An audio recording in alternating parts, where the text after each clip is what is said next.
ഇത്തവണത്തെ ആറ്റുകാൽ പൊങ്കാലയ്ക്ക് ക്ഷേത്രത്തിൽ നിന്നുള്ള ഒരു അറിയിപ്പ് എന്താണെന്ന് വെച്ച് കഴിഞ്ഞാൽ ഒരു വളരെ പ്രസിദ്ധം വളരെ പ്രധാനപ്പെട്ട ഒരു അറിയിപ്പാണ്. ഇത്തവണ പൊങ്കാലയ്ക്ക് ചന്ദ്രഗ്രഹണമായതിനാൽ ദർശനത്തിൽ ഒരു സമയക്രമീകരണങ്ങളൊക്കെ വരുത്തിയിട്ടുണ്ട്.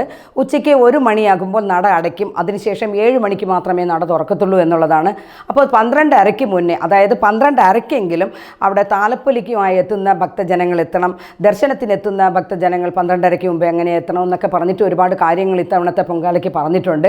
കാരണം 12:30 എത്തിയാലേ നിങ്ങൾക്ക് ദർശനം കഴിഞ്ഞ് 12:45 പുറത്തിറങ്ങാൻ സാധിക്കുകയുള്ളൂ. 12:45 കഴിഞ്ഞാൽ ക്ഷേത്ര നട അടയ്ക്കും. പിന്നീട് രാത്രി 7 മണിക്ക് തുറക്കത്തുള്ളൂ. അപ്പോൾ എല്ലാ ഭക്തജനങ്ങളും ഇതൊരു അറിയിപ്പായി കണ്ട് പൊങ്കാല ദിവസം 12:30, 12:45 വെച്ച് തന്നെ ദർശനം നടത്തിയിരിക്കണം.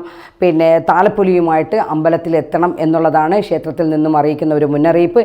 ഇതെല്ലാവരും വളരെ കാര്യമായിട്ട് ശ്രദ്ധിക്കേണ്ട ഒന്നാണ് ഇത്തവണത്തെ പൊങ്കാല.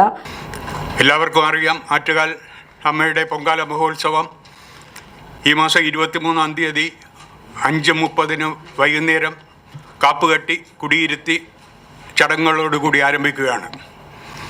അന്ന് തന്നെ ആറ്റുകാൽ ഭഗവതി ക്ഷേത്രം ട്രസ്റ്റ് അംബാ പുരസ്കാരം ഡോക്ടർ മോഹൻലാലിന് വിതരണം ചെയ്യാൻ തീരുമാനിച്ചിട്ടുണ്ട്. മാർച്ച് മാസം 3-ാം തീയതിയാണ് ലോകപ്രസിദ്ധമായ പൊങ്കാല മഹോത്സവം. അന്ന് രാവിലെ 9:45 അടുപ്പ് കെട്ട് പൊങ്കാലക്കാർക്ക് ക്ഷേത്രത്തിൽ നിന്നും തീ പകരുന്ന ചടങ്ങ് നടക്കുന്നത്. അന്ന് തന്നെ 2:15 പൊങ്കാല നിവേദ്യം നടത്തുകയാണ്. ഈ വർഷത്തെ ഏറ്റവും വലിയൊരു പ്രത്യേകത, ഈ പൊങ്കാല മഹോത്സവ ദിവസം തന്നെ ചന്ദ്രഗ്രഹണം നടക്കുന്നു എന്നുള്ള ഒരു വിശേഷം കൂടെ ഇതിലുണ്ട്.